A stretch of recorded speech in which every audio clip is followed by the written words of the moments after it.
자, 여러분 집중하시고 오늘은 우리 수업 진도의 팩트 체크가 있잖아요. 그거 순서를 좀 땡겨서 특강 원래 정확한 얘기는 여기 어디 있어? 여기 있구나. 국제학 포럼이라는 이름으로 그래서 국제학 연구소의 도움을 받아서 지원을 받아서 녹화되고 있듯이 오늘 강의를 듣게 되었습니다. 우리 수업하고도 하니까 오늘 강의해 주실 교수님 소개할게요. 홍종윤 박사님이시고 지금 서울대학교 언론정보학과에서 강의를 하고 계시고 연구도 하고 계시고 그다음 팩트체크 부센터장이라고도 이렇게 이런 직함을 갖고 계셔서 우리 수업하고는 딱 맞는 그런 분이고 서울에서 일부러 내려오셨어요. 서울에서 일부러 내려오셔서 팩트체크와 관련해서 여기저기 강연을 많이 다니시는데 특별히 부탁을 해서 이렇게 귀한 자리 마련했으니까 열심히 들으시고요. 이거는 수업과 관련해서 당분대 좀 메모를 좀 해놓으시고 다음 시간에 내용을 가지고서 우리끼리 한 번 더 토론을 할 거니까 그때 소스가 될 수 있게끔 집에도 잘 정리를 해갖고 오세요. 다음 시간에 그거는 제출을 하도록 하세요. 나한테 아시겠죠? 제출.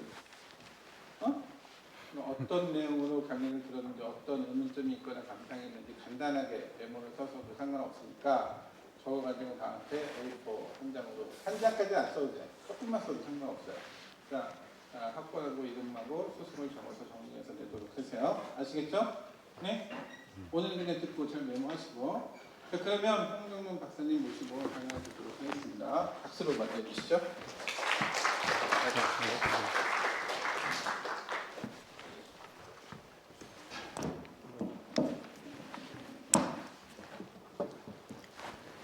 네, 여러분 반갑습니다. 홍종윤입니다. 대구 여러 번 왔는데 계명대 처음 와봤거든요. 그래서 캠퍼스 너무 좋네요. 예, 좀 일찍 와서 일부러 좀 여기저기 다녔는데 서울대보다 훨 좋은 것 같아요. 팩트체크에 대한 얘기를 여러분 강의 주제 잡혀있다는 얘기 듣고 섭외 받았을 때 너무 기뻤어요. 사실은. 전국으로 많이 강의를 가는데 대학 다니는 잘 안 불러주거든요. 주로 많이 부르는데 고등학교가 그렇게 많이 부르고요. 대구에도 여러 번 왔어요.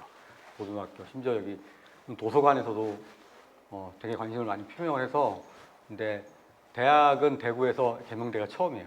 처음 와서 너무 기쁜 마음으로 승낙했고요.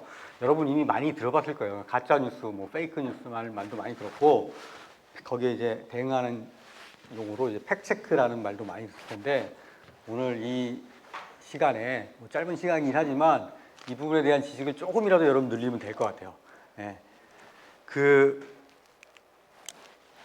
팩트체크를 본격적으로 하기 전에 시대적 얘기를 반드시 해야 돼요. 왜냐하면 팩트체크 현상은 굉장히 최근의 일 중에 하나예요. 전 세계적으로 중요한 화두다. 그래서 근 10년 안에 일어났던 전 세계적인 일 중에 가장 중요한 게 뭐 있었죠? 역사에 기록한다면 코로나지. 1번 코로나예요. 사실은 너무 많은 사람들이 한꺼번에 단일 질병으로 죽었기 때문에 인류 역사상 처음이에요. 전 세계에 이렇게 많이 단일 질병으로 죽은 거는 처음이야. 역사적으로 보면 옛날에 무슨 흑사병 얘기 막 했는데 그때 많이 죽었다고 그 얘기 들었잖아요. 근데 그때랑 비교도 안 될 만큼 사실은 엄청난 일을 여러분들이 사실은 겪고 여기 대학에 들어왔잖아요. 그 시기와 맞물려 가지고 사실은 이 팩트체크라는 용어의 등장도 좀 연관성이 있어요. 원래 예전에 있었지만 이때 이제 갑자기 또 팩트체크 문제가 좀 부상한 경향이 있어서 최근 얘기를 조금 하려고 합니다. 그래서 질병 얘기를 하려고 하는데 인포데믹이란 말 여러분 혹시 들어보셨어요? 어디서 많이 들어본 단어 같은데 여러분 가장 많이 듣는 단어는 팬데믹이죠. 팬데믹. 코로나 때문에 우리가 익숙한 그 팬데믹의 유사한 용어인데 인포메이션 에피데믹이라는 말의 합성어예요. 합성어. 얼마 안 되는 거예요. 사실 사전에도 없는 단어인 거죠. 흔히 말하는 이제 전염병을 나타내는 에피데믹에다가 인포메이션을 붙인 거거든요. 정보 전염병이라는 말인데 이 말을 왜 만들었는가 이제 이 얘기를 좀 하려고 해요.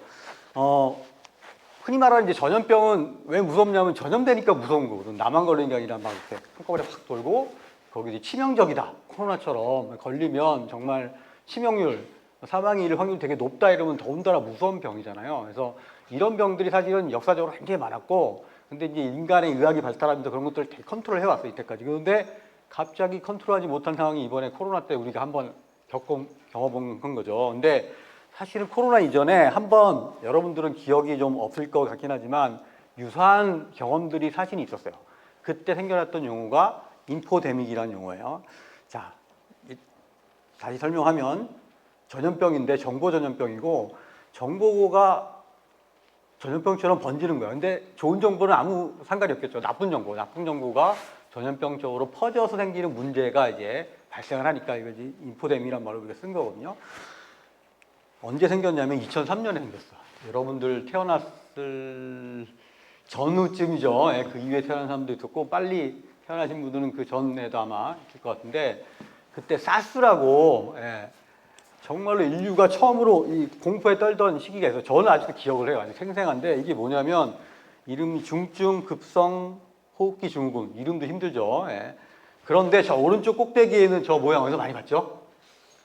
어디서 본 것 같아요? 여러분 코로나 때 이거 비슷한 거 많이 봤잖아. 뭐 해가지고 우리가 갑자기 이 의학 전문가도 아닌데 하도 이게 길어지고 하다 보니까 뉴스에서 분명히 봤을 거예요, 여러분.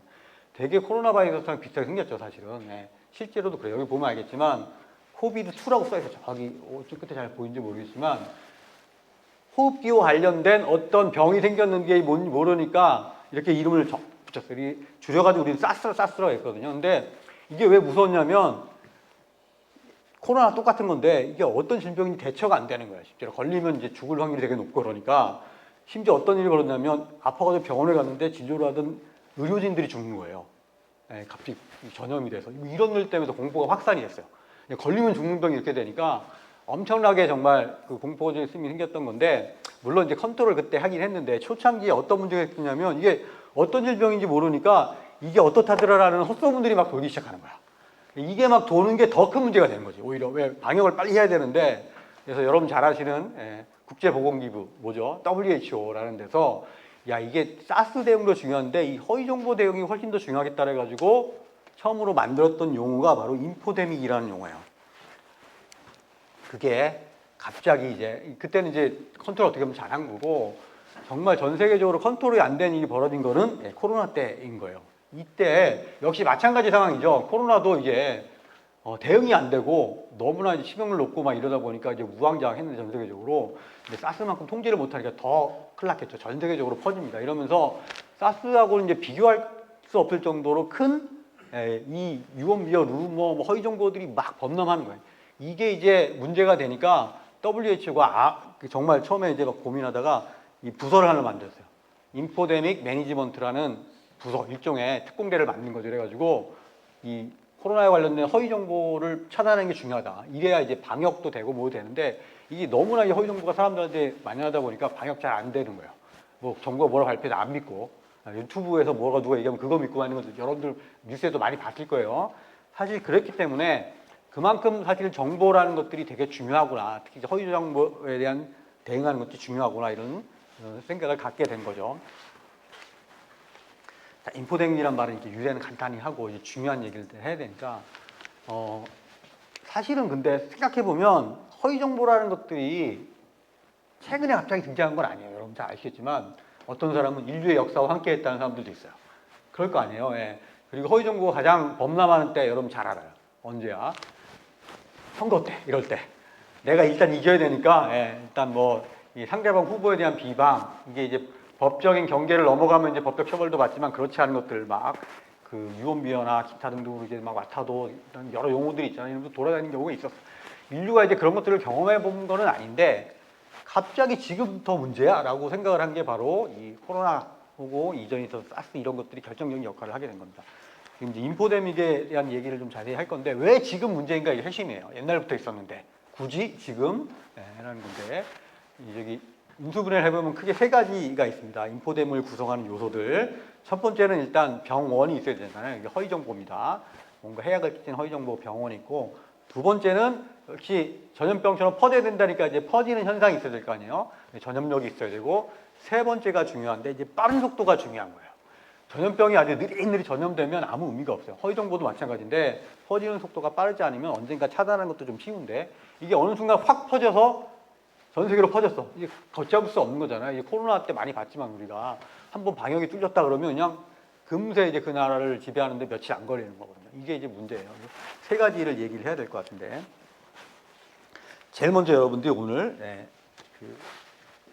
알아야 할 첫 번째 사항, 제일 중요한 사항인데 허위 정보란 무엇인가 이거예요. 너무나 당연하지만 이 얘기는 뭐냐면 여러분은 훨씬 더 가짜 뉴스란 말을 훨씬 더 많이 잘 알고 쓰고 있을 거예요. 실제로도 그래요. 일반 사람들한테. 대중적으로는 그런데 최근에 동향은 공식적으로는 가짜 뉴스라는 용어를 가능한 쓰지 말자라는 게 전 세계적인 흐름이에요. 중요하게 생각하는 팩트체크도 마찬가지고 각국 정부들이 페이크 뉴스보다는 다른 말 쓰자라고 하는 게 이따 얘기했지만 허위 정보나 허위 조작 정보라는 용어예요. 설명을 좀 할까요? 이게 용어가 굉장히 헷갈리는데 처음에 이제 페이크 뉴스 그러면 너무나 많은 것들을 사람들 머릿속에 다 생각하거든요. 우리나라 사람들한테 페이크 뉴스가 뭐냐고 물으면 답이 한 10가지 이상 나와요. 근데 이제 정확하게 용어에 집중을 하면 페이크인 뉴스잖아요. 뉴스인데, 뉴스여야 돼, 1번. 일단 뉴스인데 페이크야. 거짓말인 거죠, 사실은. 뉴스는 원래 진실을 전달해야 되는 건데 페이크 뉴스 뭐 이런 개념이잖아요. 근데 뚜껑을 까서 보면 헷갈리는 용어들이 많이 비슷한 용어들이 많거든요. 여기 이제 첫 번째 이제 미스인포메이션이라고 했는데 학계에서는 오정보라고 많이 써요. 오정보. 근데 허위 정보라고 해도 크게 다른 건 아니에요. 일단 인포메이션인데 틀린 거야. 틀린 내용이 있으면 보통 미스인포메이션 이렇게 얘기를 하고요. 그 중에서 뉴스의 형태를 가진 게 뭘까요? 그게 이제 페이크 뉴스가 되는 거예요. 물론. 근데 이 중요한 거는 뭐냐면 의도가 좀 들어가야 돼. 뉴스 중에 틀린 뉴스도 가끔 있거든요. 왜? 기자가 취재하다가 뭐 하나 빠뜨렸거나 잘못 알고 뭐 했거나 이럴 수 있어요. 그러면 이제 그것도 페이크 뉴스냐 이런 용어에 혼란이 생기잖아요. 근데 정식으로 말하면 그 이제 오보라고 보통 그럽니다. 오보. 틀린 뉴스야. 그러면 이제 가끔 언론사들은 오보 바로잡습니다. 이렇게 공지를 사고를 내기도 해요. 뭐 이런 취재를 했는데 나중에 봤더니 뭐 이런 것들은 사실과 달라서 바로잡습니다라든가 뭐 몇 가지 이런 다른 게 있죠. 근데 오보라고 하는 건데 페이크 뉴스 그러면 이제 오보랑 또 헷갈리거든요. 뭐 이런 것들이 하나 있고. 그래서 결론적으로 보면 국제 팩트체크 신 그다음에 각국 정부에서는 페이크 뉴스 대신 디스인포메이션이라는 용어를 쓰자라고 결정을 해놨어요. 그래서 공식 용어 유럽연합이나 이런 데 보면 페이크 뉴스 대응이 아니라 디스인포메이션 대응이라고 해요. 한국말로 번역하면 허위 조작 정보쯤이 가장 정확해요.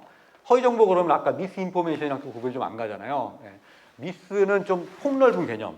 그 중에 디스인포메이션은 의도가 반드시 들어가야 돼. 뭔가 목적을 가지고 들어가서 이 정보를 퍼뜨리는 의도가 있으면 이제 디스인포메이션이라고 하는 거예요. 허위 조작이라는 말이 조작, 한국의 조작이 그걸 가르쳐 주는 거죠. 그래서 여러분들 앞으로는 가능한 페이크 뉴스보다는 뭐 디스인포메이션이라는 용어를 쓰면 이게 국제적 트렌드다 이런 거를 여러분이 알 수 있을 것 같아요. 이렇게 바꾸자고 하는 데는 사실은 그 몇 가지 이유가 있어요. 사실 어떻게 보면 페이크 뉴스가 훨씬 더 입에 착착 붙죠. 우리나라도 그래. 가짜 뉴스는 팍팍 오잖아. 근데 허위 조작 정보 그러면 뭔가 약간 공식적이고 그렇잖아요. 근데 왜 이걸 바꾸자고 하냐면 대중들이 페이크 뉴스, 가짜 뉴스를 오용하기 때문이야. 그래서 원래 이 허위 조작 정보를 대응하기 위해서 페이크 뉴스라는 용어가 써야 되는데 안 그렇게 쓰이거든요. 이게 문제가 되는 건데 여러 가지 이유가 있어요. 첫 번째는 허위 조작 정보 갖고 뉴스만은 아니거든요. 뉴스 형태로 된 것들이 처음에 등장했지만 나중에는 뉴스 아닌 형태도 많이 있어요. 그냥 떨어다니는 글도 있고 인터넷 어디 사이트에 올라온 글도 있고 여러 가지 형태가 있으니까 좀 포괄적이지 않다. 이게 이제 첫 번째고 두 번째는 이게 사람들이 본래 뜻과는 다르게 쓰기 시작했어요. 뭐냐면 내 뜻과 다른 생각을 가졌어? 너 페이크 뉴스잖아. 이렇게 공격하는 남을 자기와 다른 생각을 공격하는 데 쓰기 시작하는 거예요. 이거에 결정적인 역할을 한 분이 있는데 전 미국 대통령 도널드 트럼프예요. 이게 전 세계적으로 굉장히 유명한 장면이 있어요. CNN이라고 여러분 잘 아시는 미국의 나름 이제 전통 있는 언론사에서 기자회견할 때 이제 미국 기자들은 손 들고 막 대통령이 보고 안 봐거든요. 막 날카롭게 질문하고 막 이런 거를 일상적으로 합니다. 근데 거기서 자꾸 트럼프 대통령이 뭐라고 하는 허점을 막 물고 늘어지니까 트럼프 대통령이 기자회견하다가 좀 열이 받았는지 너는 페이크 뉴스잖아 이렇게 얘기를 한 거예요. 근데 그때부터 이제 트럼프 지지자들이 그걸 거의 밈처럼 쓰기 시작하는 거야.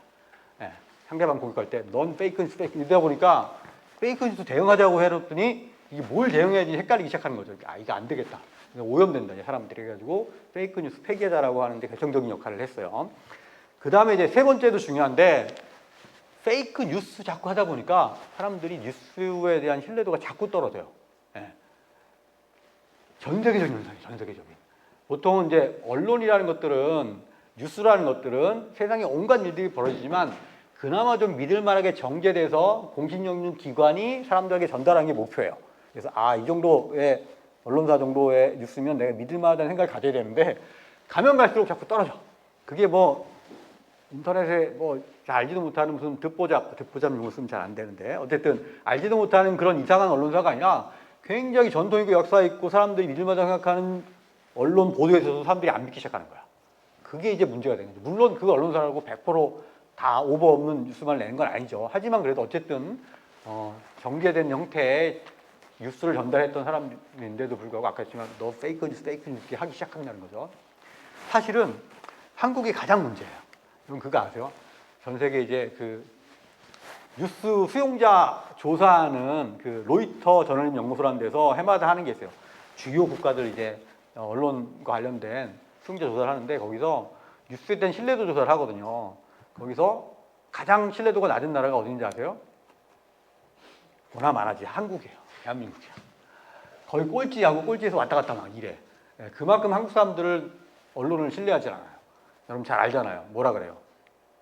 언론 지칭에서 멸칭하는 용어 있죠? 쓰면 안 되지만 기레기라고 쓰레기 언론 뭐 이렇게 하는 거잖아요. 이것처럼 근데 이게 우리나라만 그런 게 아니라 전 세계적으로 자꾸 페이크 뉴스 용어를 쓰면서 신뢰도가 쭉쭉 떨어지는 거예요. 사람들이 이제 전통적인 언론 아닙니까? 어디로 가요? 유튜브 세상으로 갑니다. 거기에 내가 믿는 있거든. 그 사람이 저널리스트인지 언론인지 뭐 이런 거 중요하지 않아. 일단 내 생각과 딱 맞는 얘기만 속 시원하게 해주거든. 이 메이저 언론사에서 안 해줘. 야, 얘가 진실을 얘기하는 거라고 생각하는 거야. 진실일 수도 있지만 그렇지 않은 것들이 훨씬 많음에도 불구하고 시원하거든. 내가 가서 들으면 너무 기분이 좋은 거야. 내 생각하고 똑같네 이러면서 그거를 믿는 현상이 너무 심해지기 시작한 거예요. 그러니까 야, 이거 안 되겠다라고 해서 여러 이유가 있지만 이런 세 가지 요소가 합쳐져서 결국은 페이크 뉴스 대신 우리 디스인포메이션 쓰자 이렇게 그리고 바뀐 상황입니다. 여러분들 앞으로는 가능한 뭐 허위 조작 정보, 허위 정보, 디스인포메이션 혹은 미스인포메이션이라는 용어를 먼저 쓰기를 바랍니다. 정리를 해온 거예요. 자, 보지만 사실적이지 않은 정보들이 되게 많아요. 그 중에 페이크 뉴스는 뉴스의 형태를 가진 거고 그렇지 않은 것들은 인포메이션이라 해서 디스인포메이션, 미스인포메이션 이렇게 돼 있고 여기서 이제 제일 중요한 게 의도예요. 의도가 있느냐 없느냐가 중요하죠. 실수로 얘기한 실수로 틀린 게 아니라 완전히 특정한 의도가 있는 게 제일 중요해요. 정치적 의도, 경제적 의도. 처음에 페이크 뉴스는 경제적 의도가 많았어. 돈 버는 거야. 그 페이크 뉴스 사이트를 만들었는데 사람들이 거기에 훨씬 더 많이 와서 보는 거예요.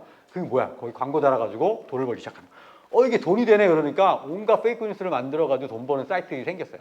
지금은 다 어디로 올라가냐면 다 유튜브 세상으로 갔죠. 거기 가서 광고 받고 광고 받다가 잘 안 되면 슈퍼챗이라고 기부 받고 아니면 무슨 이상한 말도 안 되는 상품 팔고 뭐 이래서 돈을 벌기 시작하는 거야.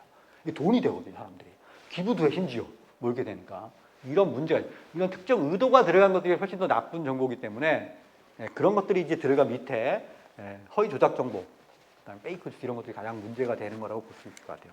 거기에 비해서 오보나 허위 정보라고 하는 것들은 실제로 의도가 있는지 없는지 약간 아리까리한 것들을 포함하는 그런 개념이다 보시면 될 것 같아요. 자, 이제 허위 정보 얘기했어요. 허위 조작 정보. 앞으로 여러분들 디스인포메이션, 허위 조작 정보라는 용어를 페이크 뉴스보다 먼저 쓰자. 얘기하는 거. 두 번째, 정말로 야 이거 심각하게 영향을 미치는 거 맞아? 라는 질문에 대한 답을 해야 돼요. 왜냐하면 코로나는 우리가 딱 경험했잖아. 딱 경험해서 진짜로 신체적 위해도 가하고 국가적으로 나라도 막 그때 뭐 경제도 시스템도 다 멈춰지고 여러 가지 피해가 가는 거는 확실하게 알았어. 그런데 정말 허위 조작 정보 이런 것들이 이렇게 정말로 나라에 해악을 끼치는 거 맞아? 라는 질문인데 아까도 얘기했지만 옛날부터 있었거든 이런 것들은. 충분히 옛날에 있었는데 왜 지금 와서 더 이런 것들을 가지고 더 난리야 라고 하는 사람들에 대한 대응인데 이게 사람들의 생각을 확 바꾼 게 뭐냐면 2016년이 기점이에요. 얼마 안 됐죠. 2016년에 아주 공교롭게도 여러 세계사적인 사건들이 일어나는데 크게 세 가지 여기 얘기를 하려고 해요. 첫 번째는 2016년 그 트럼프가 대통령으로 당선된 미국 대통령 선거로 돌아갑니다. 그 시기인데 잘 알겠지만 그때 힐러리 클린턴하고 이제 붙었던 그 시기예요. 결론은 이제 알았죠. 이제 평소 여론조사 이런 데는 힐러리가 거의 이기는 걸로 나왔거든요. 거의 압도적으로 이길 거라고 얘기를 했는데 뚜껑을 깠더니 이제 트럼프가 이겼습니다. 트럼프가 대통령 당선했는데 그건 그랬는데 그 이후에 선거 다 끝난 이후에 여기 크레이크 실버맨이라는 저널리스트인데요. 탐사보도 전문 저널리스트였어요. 이 사람이 버즈피드라는 인터넷 신문사였는데 그 당시 인터넷 신문사에다가 기사를 하나 딱 올렸는데 이게 정말 미국 사회를 굉장히 크게 흔듭니다. 뭐였냐면 그 당시에 이제 페이스북이 이제 선거 때 굉장히 중요한 정보원 역할을 하던 시기예요. 여러분들은 페이스북 세대 아니죠, 여러분들? 페이스북 계정 있으신 분? 없어요. 인스타 계정 있으신 분? 없어? 야, 단순한? 무슨 계정 있어요? 있는데 손 안 드는 거죠, 여러분들? 인스타 없을 리는 없을 거. 이러면 못 쓰나요? 어쨌든 카톡 계정은 다 있겠지. 어쨌든 이런 소셜 미디어와 관련된 얘기를 좀 해야 되는데 어쨌든 당시는 페이스북이 아주 그냥 막 전성기를 이룰 때예요, 사실은. 당연히 이제 미국도 마찬가지였는데 이 사람이 뭘 해봤냐면 선거 끝나고 나서 페이스북에 있는 데이터를 막 긁어 모았어요. 한 해 동안에 올라왔던 뉴스들, 어떤 뉴스들인지 막 긁어 모아가지고 봤더니 거기에는 진짜 뉴스도 있었고 그 당시로 이제 페이크 뉴스, 가짜 뉴스 있거든요. 말도 안 되는 막 뉴스처럼 막 하지만 실제로는 다 뻥이었던 거예요. 이런 것들이 있었는데 뭐 우리가 통제를 할 수 없으니까 막 또 그 페이스북에 돌아다녔을 거 아니에요. 막 올라오기도 하고 퍼날리기도 하고 좋아요 누르고 뭐 추천하고 뭐 이렇게 여러 가지가 있었는데 결론적으로 뭘 해본 거냐면 얼마나 많이 사람들이 그 뉴스들에 반응한가를 조사를 한 거예요. 여기 보면 검은색은 원래 정통 뉴스들, 메인스트림이라고 써놨는데 원래 진짜 뉴스들 있잖아요. 그 뉴스들이고 빨간 거는 이른바 당시 페이크 뉴스들이야. 이 뉴스인 것처럼 보이지만 다 뻥인 거죠. 근데 처음에 2월에서 4월까지는 당연히 이제 진짜 뉴스들이 훨씬 더 많이 이 반응을 보였다는 게 아까 좀 올리기도 하고 퍼날리기도 하고 좋아요 누르기도 하고 댓글 달기도 하고 이런 거 다 합산한 거예요. 근데 봤더니 처음에는 당연히 메인스트림 많다가 선거 때 가면 갈수록 메인스트림 막 주네요. 그 다음에 페이크 뉴스는 어느 날 갑자기 5월 이후에 치고 올라오기 시작해서 선거 직전에 어떻게 됐어요? 역전이 된 거예요. 많이 들어봤죠? 직전에 역전되는 거. 골든 크로스 뭐 이런 거 보통 얘기하는데 실제로 이게 뒤집어진 거예요. 뭔 소리냐면 미국의 유권자들은 그 선거 직전에 페이스북에 들어가면 진짜 뉴스보다는 가짜 뉴스를 접할 확률, 그것에 대해서 반응할 확률이 훨씬 더 많았다는 거예요. 그런데 문제가 뭐였냐면 이 당시에 페이크 뉴스들이 다 뭐였냐면 힐러리 클린턴을 비방하거나 그에 대한 허위 정보를 막 이렇게 퍼날리는 것들이었어요. 예를 들어가지고 뭐 무슨 이락에 대량 살상 무기 뭐 관련돼서 뭐 있다거나 뭐 이런 것들, 심지어 아주 허황된 얘기도 있었는데 교황이 뭐 트럼프 지지했다 뭐 이런 얘기까지 말도 안 되는 건데 사람들이 훨씬 더 반응하고 믿었다는 거죠. 자, 이제 결론. 이게 그러면 당시 미국 대통령 선거에 영향을 미쳤을까요? 안 미쳤을까요? 알 수 없죠. 알 수 없는데 심증적으로 확률이 없진 않았겠죠. 뭐 이런 것들이 되게 중요한 거예요. 야, 이게 페이크 뉴스 이게 대통령까지 바꿀 수 있는 거야? 라는 고민들이 막 생겼겠죠. 사실은 미국이 이 전까지만 해도 이 소셜미디어 상에서 돌아다니는 컨텐츠에 대해서는 그 회사가 책임이 없다 이런 입장이 굉장히 기조가 강했어요. 왜? 원래 언론 자유 뭐 이런 것들을 가장 중요시하는, 아무리 헛소리도 우리는 다 허용이야 뭐 이런 주의였는데 그 이면에는 결정적으로 이제 소셜미디어 기업들이 다 이제 미국 기업들이잖아요. 자기네 기업들이 사실은. 그러니까 그거 굳이 규제할 아무런 이유가 없었는데 요 사건이 이제 계기가 돼가지고 좀 바뀝니다. 바뀌고 결정적으로 이제 입장 변화가 된 건 뭐냐면 나중에 알겠지만 의사당 쳐들어가잖아요. 사람들이 총싸움한 그 사건인데 거기서도 이제 소셜 미디어가 결정적인 역할을 하거든요. 국회로 쳐들어갑시다 하고 막 이렇게 선동하는 그 영상이 유튜브에 떴는데 설마 사람들이 이거 보고 정말 국회에 의회에 쳐들어가겠어 했는데 정말 쳐들어갔잖아. 총싸움도 했거든. 이러면서 이제 생각들이 좀 바뀝니다. 고 대통령 선거에 러시아가 조직적으로 도널드 트럼프를 지원했다는 스캔들이 터져요. 그 이후에 맞물리는 거죠. 예. 러시아가 왜 남의 나라에 이런 건데 러시아 정부가 조직적으로 SNS 같은 이 소셜 미디어를 이용해서 미국 선거에 개입을 합니다. 아까 똑같지만 이제 클린턴 비방하고 했던 얘기인데요. 이게 좀 보면 되게 충격적이었어요. 어떻게 되냐면 이게 나중에 이제 의회에서 국정조사 이런 것도 하고 막 그랬는데 첫 번째는 봇이라고 해가지고 허위 계정들 있잖아요. 허위 계정, 사람인 듯 흉내내는 가짜 계정을 이용해서 퍼날르기 한 것도 있지만 두 번째는 실제로 미국에 존재하는 수많은 명사들, 인플루언서들을 활용을 하는 거예요. 실존 인물이야. 근데 이 사람들이 퍼날르게끔 하는 거야. 이런 것들을 막 하니까 사실 사람들로 봐서는 야, 팔로우가 몇만인 이 사람이 헛소리를 하겠어라는 생각을 듣게끔 하겠죠. 근데 이런 것들을 아주 조직적으로 부대급으로 운영한 것들이 나중에 밝혀져요. 요 오른쪽에 있는 거는 여러분 트위터 써보셨죠 옛날에. 잘 아시겠지만 여기 체크 딱 있다는 거는 공식이라는 거예요. 연예인들도 그렇죠. 사칭하는 계정도 있어요. 공식 계정. 트럼프 공식 계정이에요. 트럼프 공식 계정. 트럼프가 이제 하도 이제 러시아가 불법으로 선거 개입했다 이런 얘기들이 막 나오니까 그때 트위터를 냈는데 러시아 어쩌면서 막 이렇게 얘기하는 거예요. 결론은 뭐냐면 야, 뭐 러시아가 뭐 개입하고 뭐 도왔다고 하는데 난 그거 몰라. 나랑은 아무 상관없어. 라고 트윗을 날렸어요. 본인은 나랑은 상관없어 라고 트윗을 날렸지만 이게 일파만파가 됩니다. 이유가 뭘까요? 나랑은 상관없지만 너 인정하는 거네? 이러잖아요. 너 인정하는 거야? 라고 해서 그래서 급 이게 내려갑니다. 불과 얼마 안 올라갔어요. 근데 여러분 잘 아시잖아요. 한번 올라간 게 영국이 지어지지 않습니다. 이미 퍼날리기 돼서 난리가 나요.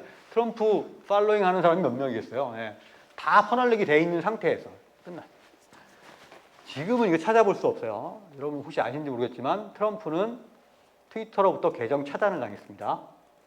왜? 페이크 뉴스 하도 많이 올려가지고. 나중에 그 규제 막 만들 때 정말 차단당했어. 그 차단시킨 사람이 있어요. 책임자가 있는데 한국에서 한번 왔었어요. 그 얘기 막 하는데 물론 이제 지금 트위터 이제 팔기 전입니다. 예전 얘기는 하지만 자, 중요한 건 너무 이런 길어지면 안 되니까 그 러시아가 조직적으로 운영했다 그랬잖아요. 그게 이제 나중에 이제 속속들이 다 밝혀지는데 요 사람 이거 어디서 많이 본 것 같지 않아요? 아는 사람 혹시 손 봤어요? 여러분 지금 러시아랑 우크라이나랑 전쟁하고 있잖아요. 전쟁할 때 작년에 굉장히 여러 가지 충격적인 뉴스들이 많았는데 여러분 반드시 들어본 사람이 있어요. 바그너 그룹이라고 뭐 민간 군사 기업 흔히 말하는 용병 대장 뭐 이렇게 했던 그 바그너 그룹의 수장이 누구예요? 이 사람이에요. 누구? 프리고진이란 들어봤죠, 여러분?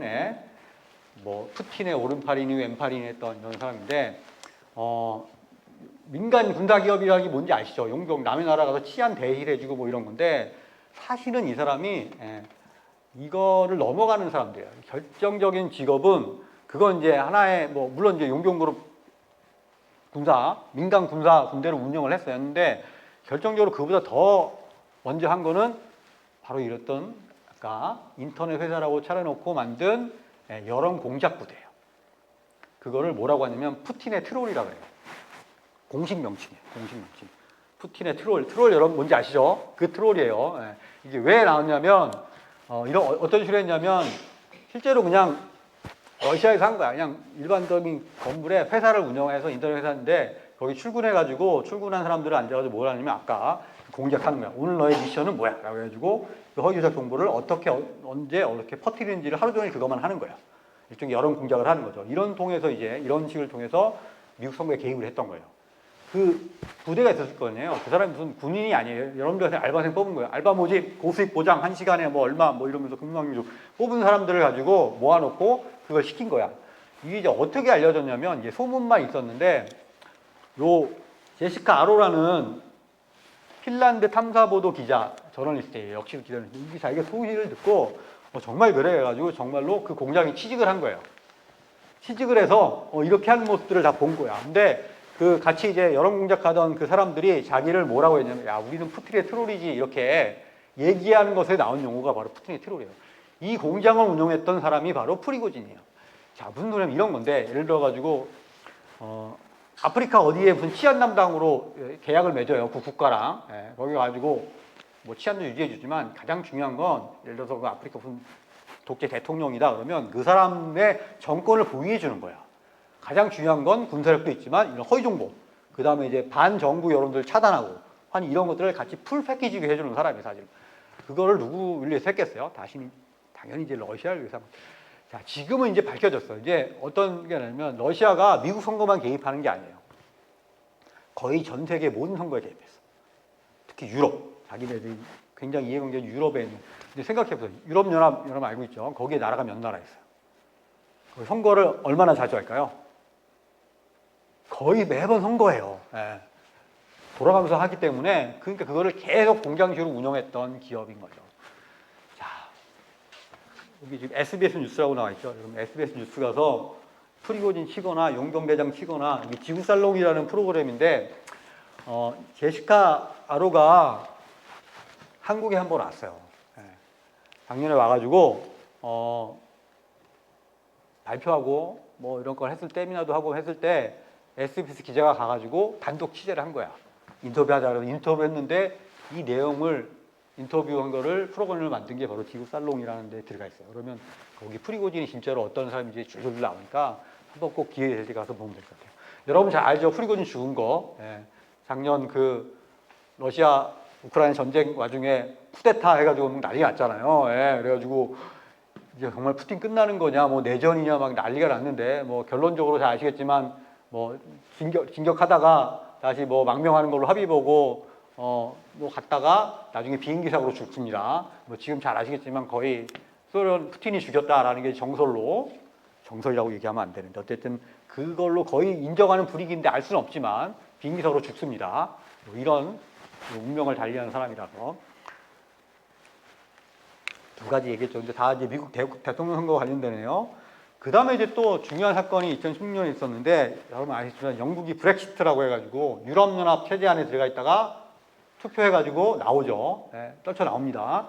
당시에 이제 찬반 여론이 되게 비등비등했거든요. 결국 국민 투표해가지고 찬성파가 조금 우세해가지고 탈퇴를 했어요.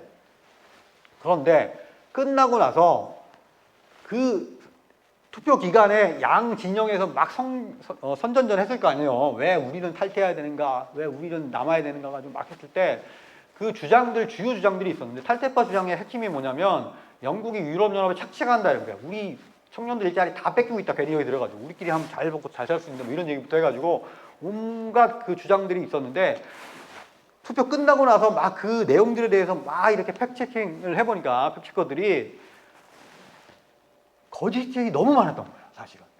네, 여기 똑같은 문제가 있는데, 이 나라의 거의 운명을 결정하는 큰 중개사에 이 허위 조작 정보가 영향을 미쳤을까 안 미쳤을까, 이런 고민들이 막 새기 시작한 거예요, 사실은. 네, 이러면서 야, 이거 그냥 허위 조작 정보가 우리 그냥, 야, 원래 다 뒷동네에서는 다 그런 식으로 돌아다니는 건데 그걸 가지고 뭐 생각하냐, 이런 생각들이 싹 없어지기 시작합니다. 네, 아까도 얘기했지만 국제적 문제로 되면서 국제기구에서 대응하기도 시작하고, 실제로 이게 가장 크게 돼 있는 데는 유럽연합 행정부. 유럽연합은 단일 국가 체제인 거 아시죠? 전체적으로 뭐 개별 국가도 있지만 전체로 EU라는 큰 그 집행부 체제 정부가 있고, 그 정부 부서 중에 한 부서로 들어가 있어요. 허위 조작 정보 대응하는 부서가 하나 정도로 되게 중요한 문제입니다. 자, 두 번째까지 했어요. 이게 대충 허위 조작 정보가 굉장히 중요한 문제구나, 정말 전염병처럼 큰 사회적 해악을 미칠 수 있다라는 거고. 그런데 지금 왜 더 문제인가는 세 번째도 제일 중요한데, 바로 소셜미디어 사회가 됐기 때문에 그래요. 옛날에 허위조작 정보와 지금의 허위조작 정보는 영향력, 파급력이 달라요. 왜? 너무나 빨리 돌아다니거든, 지금. 소셜미디어 때문에. 자, 소셜미디어 타고 돌아다니는 허위조작 정보, 이 시스템이 하나 만들어져 있어요, 현대사회는. 근데 거기에는 세 가지의 구성 요소들이 콜라보를 이루고 있어요. 하나는 사람, 두 번째는 기업, 세 번째는 기술이야. 이게 같이 받쳐줘서 그런 거예요. 사람은 왜 그럴까요? 너무나 당연한데, 이거 만드는 사람이 누구냐면 사람이야. 네. 만들잖아. 이게 정치적 목적이든 경제적 목적이든 뭔가 목적을 가지고 만드는 사람이 문제고, 만드는 사람도 문제지만 보는 사람도 문제예요, 사실은. 소비자도 그런 것만 찾거든요. 예, 이게 더 뭔가 막 땡기거든, 훨씬 더. 진짜 정보는 지루한데 허위조작 정보는 왜 이렇게 달콤한지 거기에서 몰려갑니다. 훨씬 더 믿고 하는 것들. 그리고 소비자도 사람. 두 번째도 되게 중요한데 퍼나르는 것도 사람이야. 퍼나르는 것도. 예. 여러분들 딱 받았는데 커뮤니티나 뭐 소셜미디어에 어떤 무슨 얘기가 왔어. 야, 이거 봐라, 이렇단다 그러고 막 쭉 뿌리잖아요, 사실은. 그게 진짜인지 가짜인지 확인하지 않잖아요. 요즘 그렇게 너무나 많기 때문에. 그 여담인데 코로나 때 그 제 아는 그 카톡 방에 어떤 대학 교수님이 코로나 이렇대라라고 이렇게 돼서 전염된다고 이렇게 방어해야 된다고 막 펌글 해가지고 막 올린 거예요. 쭉 초창기에서. 뭐 당연히 대학 교수님이고 하시니까 뭐 당연히 어디서 이상한 거 퍼왔겠어? 난 3시간쯤 있다가 그거 가짜랍니다라고 다시 또 올리는 거야. 사실은 그만큼 사실 우리가 이렇게 무관심했어, 사실. 커뮤니티나 카톡이나 이런 데 돌아다니는 뭐 누가 이렇게 하고 얘기했다는 글들에 대해서 진위에 대해서 고민해 본 적이 없거든. 근데 바로 이런 습성을 이용합니다. 이거를 퍼뜨리려는 측은 사람도 문제고, 기업은 왜 문제냐면 결국 그거 퍼뜨리는 시스템 만들어준 게 기업이거든요. 여러분 가장 대표적인 게 뭐야? 알고리즘이라는 거죠. 알고리즘. 내가 좋아하는 것들을 막 이렇게 몇 개 보면 너 이거 좋아해? 그러면서 그거 비싼 거 막 주잖아요. 맞춤형이라고 주기를 하는데 문제는 이래요. 내가 말도 안 되는 틀린 정보만 막 찾아봤어. 그럼 어떻게 해? 얘는 틀린 정보 볼 확률만 높아지는 거예요. 쫙쫙 주는 거니까. 뭐 이런 것들이 자기들이 몰랐냐? 모르지 않아요. 근데 왜 이걸 유지했냐면 그게 도움이 되거든. 왜? 어쨌든 가장 많은 사람들이 자기 사이트에 와서 활용하고 눌러앉고 이용하게끔 해야 자기가 돈을 버니까 그 시스템을 만들어준 거예요. 그게 잘 가동되도록 누가 뒷받침했냐면 엔지니어들이 했어요. 여러분들 뭐 소셜미디어 그냥 이렇게 딱딱딱 보고 하는 것들이 여러분 개인 정보 추적한다는 건 대충 알 거예요. 요즘은 이제 워낙 알아져서. 근데 단순히 그냥 내가 정보를 허용했냐 말했냐 추적하는 게 아니에요. 여러분들이 어디에서 얼마큼 체류하고 여러분 눈동자가 어디에 가 있고 마우스가 어디에 움직였다 어디로 이동하고까지도 초창기에는 싹 다 기록했어. 여러분 허락한 적 있어요? 처음에는 허락 안 받고 해도 됐거든요. 여러분 가입해가지고 뭔지 모르지 막 눌렀잖아. 동의 해야지만 넘어가니까 했던 것들에 처음엔 그렇게 막 했거든요. 지금은 이제 조금 달라지긴 했죠. 여러분 그래서 일부러 물어보기도 하고 뭐 이런 것도 있지만 그럼에도 기본적인 시스템은 여전히 똑같습니다. 여러분이 일거수일투족을 추적을 해요. 옛날에 페이스북이 어떤 일을 했냐면 이게 페이스북을 통해서 사람들의 감정을 움직일 수 있을까라는 실험을 했어요. 여러분 그거 혹시 길어본 적 있어요? 내가 얘를 특정이에요. 얘의 감정을 우울하게 만들어 볼 수 있을까? 아니면 즐겁게 만들어 볼 수 있을까? 어떤 글을 제시하거나 뭔가를 내서 실험을 한 적이 있어요. 결론은 뭐였어요? 가능하다는 자기들이 알았어. 그리고 그 정보를 나중에 민간 기업에 팝니다. 영국에 있는 무슨 컨설팅 회사에 팔았어요. 그 컨설팅 회사가 트럼프 대통령 선거 대책을 맡으면서 그 정보를 이용했다가 나중에 발각이 됐어요. 사람들의 마음도 흔들리는 거야. 얘에 대해서, 트럼프에 대해서 좋은 생각, 나쁜 생각, 힐러리 클린턴에 대해서 좋은 생각, 나쁜 생각을 만들 정도로 사실은 그 정도로 움직일 수 있다는 걸 알았어요. 진짜 어떻게 하냐면 얘가 요즘 왜 자꾸 안 들어오지? 옛날에 이제 들어왔는데 가서 봤더니, 살펴봤더니 최근에 헤어진 거야. 연인과 깨졌어. 우울한 거야. 그래서 안 들어와. 얘를 위해서 그러면 어떻게 다시 들어오게 할까? 뭔가 새로운 연인을 만들 수 있게 정보 줄까? 아니면 X 그 연인의 무슨 활동인지에 대한 알림을 줄까? 막 이런 것들을 고민을 했어요. 초기 설계자들이 이걸 했어. 자기들이 나와가지고 밝힌 내용이에요. 그래야 걔가 또 와서 뭔가 하잖아요. 이런 것들이 굉장히 좀 부도덕적인 것들이 나중에 밝혀지면서 정보 프라이버시에 대한 대응이 지금은 훨씬 더 세진 거예요. 옛날에는 그런 저런 거 없이 할 때가 있어요. 초창기에는. 자, 다시 돌아가서 그 빠른 확산이 되는 것들이 결국 사람 문제, 기업 문제, 기술 문제가 다 복합적으로 돼 있다. 정리하는 거예요. 그래서 사실 그래서 허위조작 공모의 문제는 3가지 문제 차원에서 다 대응이 필요한 거예요. 사람도 그렇고 기업도 그렇고 기술도 그렇고. 그 중에 하나가 오늘 여러분이 하려고 했던 팩트체크 전원이신 거예요. 대응 측면에서. 그리고 여기서 썼지만 저는 가장 그 최전선이라고 생각해요. 전 세계적으로. 자, 지금부터는 그래서 어떻게 대응해야 하는가 하고 있는가에 대한 얘기를 좀 할 텐데요. 한 3가지 정도로 했어요. 지금까지 보면 첫 번째는 가장 강력한 게 할 수 있는 거는 법적 대응하는 거지. 허위 정보 만드는 사람, 보는 사람, 유통하는 사람 처벌하는 거야. 가장 쉬운 방식이잖아요. 네, 뭔가 입법을 해서 통해서 규제해야 되냐 막 이런 것들을 막 고민했어요. 특히 이제 코로나 시국에 많았는데 결론적으로 얘기하면 전 세계에서 이런 방식으로 규제하는 나라는 거의 없습니다. 거의 없어요. 네, 몇 나라 있는데 입법 굉장히 유사한 입법을 한 나라가 터키, 그 다음에 러시아 정도예요. 네, 나머지는 안 했어요. 왜 그럴까요? 자, 문제가 되는 정보를 찾아내가지고 뭔가 규제를 하기 시작하면 언론 자유 문제가 걸려요. 아까 했던 우리 헌법도 있지만 언론의 자유. 국가가 특히 이 행정력을 동원해가지고 뭔가 발언을 자제시키려고 하면 항상 검열의 문제가 생기거든요. 그래서 대부분 나라는 국가의 검열 인용하지 않아요. 자유민주주의 체제 나라 국가에서는. 그래서 그걸 못하게 하고 이미 문제가 되는 발언들은 다 법으로 규제가 되고 있어. 대부분 보면 그래. 우리나라도 그렇죠. 다른 나라들도 그런데 예를 들어서 뭐 몇 가지 법률로 정해서 이거는 반드시 처벌해야 하는 것들이 있어요. 예를 들어가지고 독일이나 이런 데 가가지고 인종차별적인 발언을 하고 선동을 하고 집단을 꾸리고 이러면 처벌받을 수 있겠죠. 이런 것처럼 우리도 국가안전보장, 질서유지, 공공복리 그래서 많이 들어봤죠. 이런 것들을 위해서 뭔가 문제가 되는 발언들은 이미 처벌하고 있는데 거기에 플러스 허위조작 정보를 처벌해 라는 거는 더 큰 검열의 문제가 될 수 있는 거야. 두 번째는 그래서 어떤 거 처벌할 건데 허위조작 정보가 뭔데 하고 정의를 해야 되잖아요. 이게 법으로 정의하는 것들은 불가능합니다. 아까 얘기했잖아요. 아까 수많은 오보도 있고 뭐 페이크 있고 여러 가지가 있는데 이게 진짜인지 아닌지 그걸 누가 정해줄 거야? 경찰이 알아서 판단해? 뭐 여러 가지 문제가 있죠, 사실은. 이렇기 때문에 사실은 거의 안 하는 게 1번 방향이고요. 일부 국가만 합니다. 일부 사회주의 언론, 사회주의 국가, 언론이라는 게 이제 뭐 정부가 소속되어 있는 그런 국가나 아니면 러시아, 터키 정도만 하고 지금은 없어요. 그 다음에 이제 자율적으로 대응하는 건데, 야, 그러지 말고 그럼 너희 사업자끼리 한번 모아가지고 해봐. 처음에 이제 전혀 안 하려고 하다가 지금은 다 하고 있어요. 소셜미디어 기업들, 구글도 그렇고, 소셜미디어 기업들, 뭐, 메타나 뭐 이런 데들 다리 자기들끼리 자기 서비스상에 돌아다니는 허위조작 정보에 대해서 자체 방어 시스템을 가동을 하고 있어요. 예를 들어 옛날에 트위터가 어떤 식으로 했냐면 허위조작 정보를 막 남발하면 아까 계정 삭제도 시킨다 했죠. 계정 정지도 시키지만 이 정보는 허위조작 정보라고 이렇게 마크까지 붙여줬어요. 판별됐다. 허위로 판별됐으니 주의해라. 하고 빵빵빵 붙여가지고 이렇게 보는 사람한테 유의하기도 하고 하는 것들 이런 것도 있기도 했어요. 지금은 이제 아까 이제 대부분의 소셜미디어 기업들이 팩체커들 고용을 해요.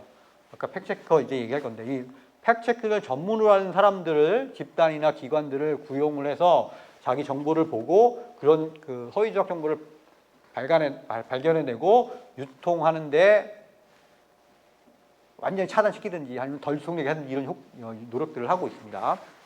자, 세 번째가 중요한데 이제 기본적으로 위에 뒤에 거보다는 훨씬 더 중요하다고 생각하고 있어요. 왜냐하면 허위조작 정보보다 좋은 정보가 많이 도달하는 게 중요하다고 생각을 하는 거예요. 그리고 그거의 핵심은 누구예요? 여러분들 같은 수용자인 거야. 왜? 코로나를 확산대를 어떻게 막아? 못 막잖아요. 대신 대응할 수 있죠. 어떻게? 철저히 개인 방역하고 마스크 잘 쓰고 다니고 백신 맞고 하듯이 이런 것들이 중요한 것처럼 일종의 백신 역할을 하는 게 팩체크 저널리즘 같은 거예요. 바로잡고 허위 정보를 바로잡고 좋은 정보에 대해서 더 많이 알게끔 하는 그런 습관을 들여야 사실은 기본적으로 막을 수 있다는 거예요. 왜 그러냐면 허위조작 정보는 지금 이 순간도 너무나 수도 없이 만들어지고 있거든요. 일일이 다 찾아내기도 힘들어. 어떻게 대응할 거야? 안 되거든. 그러니까 여러분들이 그 정보를 받았을 때 이거 뭔가 의심쩍은데 의심스러운데 라고 판단을 하고 새겨서 볼 수 있는 능력을 키우는 게 더 중요하다. 확인해보고 진짜 정보를 찾고 하는 것들. 그래서 이제 세 번째 팩트체크 저널리즘과 미디어 리터러시가 계속 중요하게 얘기가 되는 거고요. 빨리 해야겠네요. 이것만 전문적으로 하는 기관이 팩트체크 전문 기관들이 생겼어요. 이게 원래 있던 기관인데 이게 왜 갑자기 인기를 끌었냐면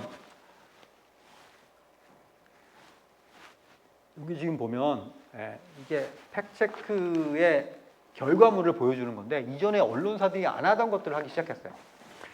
미국에는 세계 3대 기관이 있어요.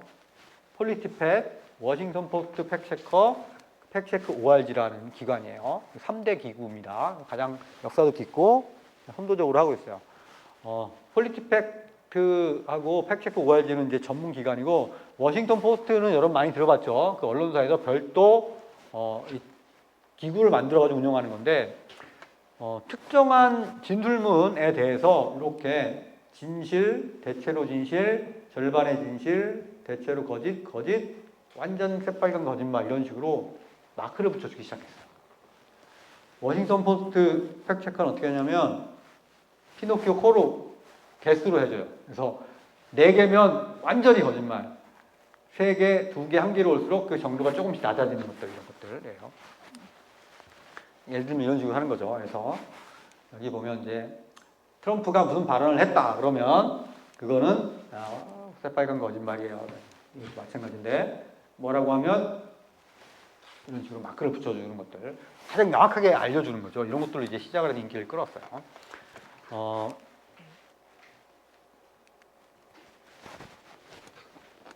조금 시간 더 써도 될까요?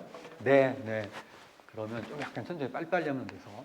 자, 다시 돌아와서 배경 얘기를 잠깐 할 건데, 아까 2016년을 기점으로 만든 또 신조어가 하나 있어요. 탈진실이라고. 여러분 들어봤는지 모르겠는데, 포스트 트루스라고 해서, 이게 뭐냐면 사람들이 옛날에는 당연히 진실을 좋아한다고 생각해서 진실을 믿는다고 생각했는데, 사람들이 진실보다 오히려 진실이 아닌 것들을 더 많이 쫓아가 다니는 거예요. 그래서 그렇게 하면서 생긴 용어가 탈진실이라는 용어입니다. 2가지를 더 설명드리려고 하면, 하나는 확증 편향이라는 거고, 하나는 필터 버블이라는 거예요. 확증 편향은 뭐냐면, 내가 어떤 신념이 있어요. 내가 믿는 게 이게 사실이 A인데 자꾸 사람들이 B가 진실이라고 얘기하는 거예요. 근데 그렇게 되면 처음에 사람들은 내가 원래 가졌던 생각을 믿으려는 경향들이 조금씩 있죠. 왜? 내가 불안해지거든요, 갑자기. 그게 확증 편향이에요. 이게 심리적 경향인데, 모든 사람들은 있어요. 내가 하는 거랑 사실과 다른데? 라고 하면 처음에는 야, 그게 정말 그래? 라고 믿는 게 아니라 자기 거를 수호하려고 하다가 계속되는 이제 반증 증거들이 나오고 그러면 내 생각이 틀렸구나 하고 다시 생각을 바로잡는 일반적인 심리적 그 프로세스가 생기는데, 어떤 사람들은 이 확증 편향에 사로잡혀가지고 아무리 진실을 얘기하고 100이면 100 진실을 얘기해도 나 혼자 굳건히 그 확증, 내 잘못된 신념을 지키는 거야. 이게 강화되는 현상들이 갑자기 생긴 거 하나고, 필터 버블도 되게 중요한데, 그 강화를 하는 데 결정적인 영향이 뭐냐면, 내 주위 사람들 보면 다 내 생각하고 똑같거든. 내가 팔로잉하는 사람들, 나랑 연결된 친구들, 지인들, 내가 보는 유튜버들은 다 비슷한 얘기 하거든요. 이게 이제 필터 버블이라는 용어가 생깁니다. 뭐냐면, 아까 알고리즘 얘기했는데, 내가 관심 있는 사람들에 대해서만 얘기하다 보니까 여기 지금 버블이 생기는데, 필터링 해주는 버블이라는 거예요. 정보 여과장치 정도로 이제 한국말로 되는 건데, 나에게 오는 정보는 여과에서 와. 어떻게? 내 생각과 비슷한 생각만. 그래서 여기 보면 세상에는 빨주노초 파는데 5만 생각이 다 있지만, 소셜미디어 기업들이 나 맞춤형이라는 민명하에 나랑 비슷한 생각을 가진 색깔들의 것만 자꾸 노출시켜주는 거예요. 그러니까 내 주변에는 온통 그런 사람들이거든요. 그러니까 당연히 내가 확증 편향이 세지겠죠. 훨씬 더. 2가지 용어가 이제 등장합니다. 탈진실 시대가 맞물리면서. 이게 사람들이 진실보다는, 불편한 진실보다는 나를 안심시켜주는 거짓에 몰려가는 이유다라고 이제 이 얘기를 조금 하기 시작합니다. 팩트체크 용어는 원래 옛날부터 있었어요. 사실 요즘 난 건 아니고 1920년대, 30년대부터 나온 건데, 이게 미국의 저널리즘 역사에서 보면 처음에 이제 기사를 쓰다가 뭐 틀린 내용, 오타 잡는 것도 팩트체크잖아요. 오타도 있고, 내용에 대해서 다시 한번 확인하고 내보내자. 보다 객관적인 보도를 하자라는 것들을 미명하에 팩트체크를 고용하기 시작했어요. 이게 이제 처음에 시작이고, 80년대에 들어가지고는 조금 바뀌는데, 이게 아까도 했지만 정치인들 자꾸 이제 뉴스를 쓰는 기자들이 보다 보니까 이게 쓰긴 쓰지만 A 대통령이 A 뭐 의원이 무슨 발언을 했다라고 얘가 막 쓰는데, 딱 봐도 거짓말인 걸 내가 알겠거든. 근데 내가 내 의견을 보탤 수가 없어요. 객관주의 저널리즘 그런 거거든요. 그냥 그대로 인용하는 거야. 누가 무슨 발언을 했다라고 이렇게 쓰게 돼 있고, 만약에 정 기자의 의견을 쓰고 싶으면 따로 써야 돼요. 어떻게? 사설이나 평론이나 뭐 이런 데 쓰라고 보통 이렇게 분리해 놓습니다. 사실과 의견을 분리하는 게 현대 객관주의 언론, 객관주의 저널리즘의 가장 중요한 가치 중에 하나거든요. 그래서 막 그렇게 해줬는데, 그러다 보니까 정치인들이 너무 거짓말을 많이 하는 거야. 그래서 뭔가 안 되겠다. 이게 과연 내가 독자들에게 제대로 된 정보를 전달하는 게 더 중요한데 얘도 되냐라는 각성들이 생기면서 나중에 정치 뉴스 따로 이렇게 쓰고 팩트체킹란을 따로 만들어가지고 어떤 대통령이든 뭐 정치인이 한 발언에 대해서 자기가 팩트체킹 해주는 것들이 시초가 된 거야. 이게 80년대 생긴 거죠. 뭔가 좀 반성하면서 생긴 거야. 내가 말도 안 되는 헛소리 이렇게 객관성이라는 이름 아래 전달하는 게 저널리즘의 본원이 아니다라는 각성이 있던 거죠. 이게 이제 오늘날의 그 팩트체크의 시점입니다. 그래서 사실은 팩트체크는 전통적으로 언론사 내부에서 하는 고유의 팩트체크 사실 확인이 되지 않으면 기사를 써내볼 수 없잖아요, 원래. 예, 그게 원래 맞거든요. 그런 팩트체크도 있고 정치인의 발언이나 혹은 돌아다니는 어떤 정보의 진위를 판명해가지고 알려주는 팩트체크도 있고 두 가지가 있는 거예요, 개념적으로 보면. 근데 지금의 팩트체크 저널리즘은 이 후단이 훨씬 더 중요해지는 거고 이게 무슨 대립하는 건 아니고요. 양자가 같이 이제 공존해서 이 허위조작 정보 시대에 대응해야 되는 거죠. 아까 현대적 의미의 팩트체크 저널리즘이 가장 형성하는데 그 시발점이 된 게 아까 팩트체크 ORG라는 대학에 만든 건데요. 펜실바니아 대학에서 만든 그 전문 기관이 생기면서부터예요. 그리고 아까 폴리티팩은 이제 전문 언론사예요. 2017년에 생겼고 워싱턴 포스트의 팩트체커가 상설화된 것도 2007년이에요. 기점은 이때 된 거고 굉장히 중요하게 폭발적으로 늘어난 거는 2016년 아까 얘기했듯이 탄지지 시대에 들어서 그렇다는 거고 폴리티팩트에는 뭐 필지상도 많이 타고요. 이렇게 돼 있어요. 중요한 거 여러분 한번 알아줬으면 하는 단어는 IFC라는 건데요. 국제 팩트체크 기관들의 연대 기구가 있어요. IFCN이에요. 국제 팩트체크 네트워크야. 네, 이런 건데 이게 2013년에 생겨요. 이러면서 지금 한 10여 년 정도의 역사를 가지게 된 거죠.